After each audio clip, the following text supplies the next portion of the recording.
Thank you, John, so much for being here at NSA Influence 2021. How has it been? We are here in person together again. It's great to be back because it's been so long since we have seen our friends, and now we're getting to see new friends. So it is revitalizing.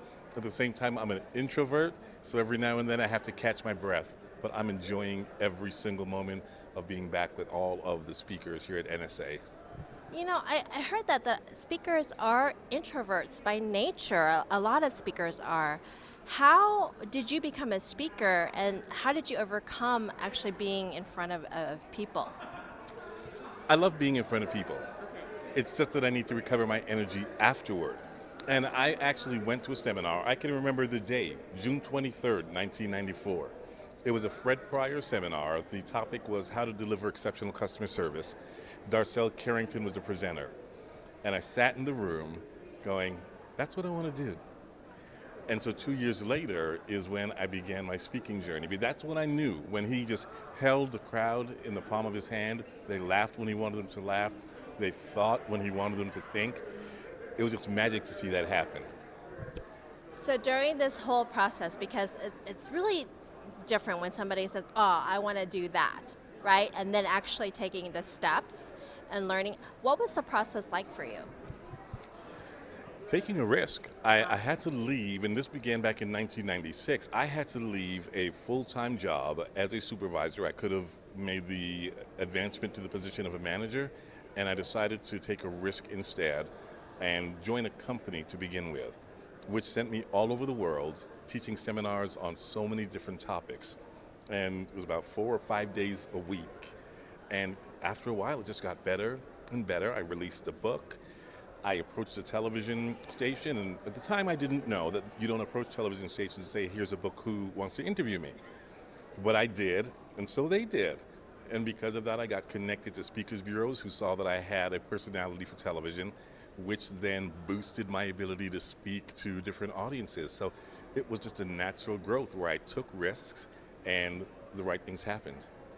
Well, we talked about, you were talking about how the right things just happened. And what about if things weren't happening for you? What is your mindset around that? Because that's really, for speakers, there's a lot of rejection, right? And it's not necessarily that you're not good enough, it's just you may not be a good fit. However, listening and hearing that day in and day out, I'm in media, so I know what that's like. How did you process the growth of it, right? Learning and getting into the business. One of the benefits of being young when you start is that you don't know what you can't do. So I had this positive mindset that everything would go right. And fortunately, I was exposed to a lot of speakers, the Zig Ziglars, Brian Tracy's, where I just listened to that repeatedly.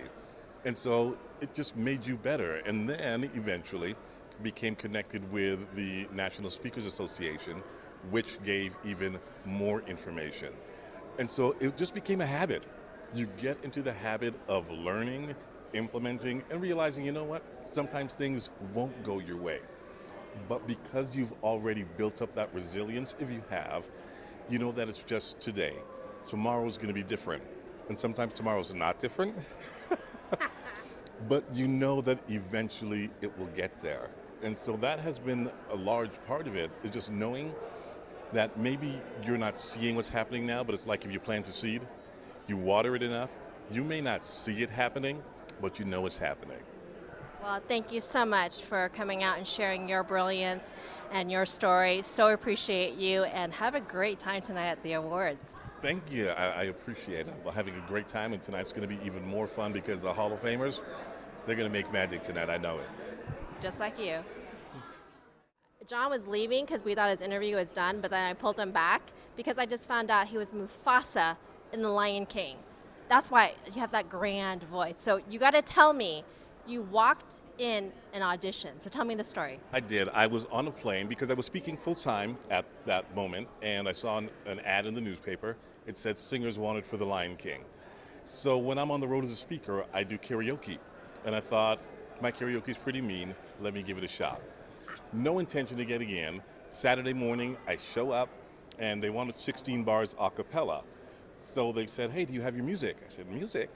I thought it was a cappella. They said, you have 3 hours before your audition. So I went to the music store, and I bought the music for I Just Called to Say I Love You, which is my go-to karaoke song. And I came back and I performed, and they sent me over to the casting director who asked me to perform again, and I got a script for Mufasa. And secretly I wanted to be Scar. But they gave me the script for Mufasa, I went with it, and a few months later I opened up and was the first Canadian-born actor to play Mufasa in The Lion King. That is unbelievable.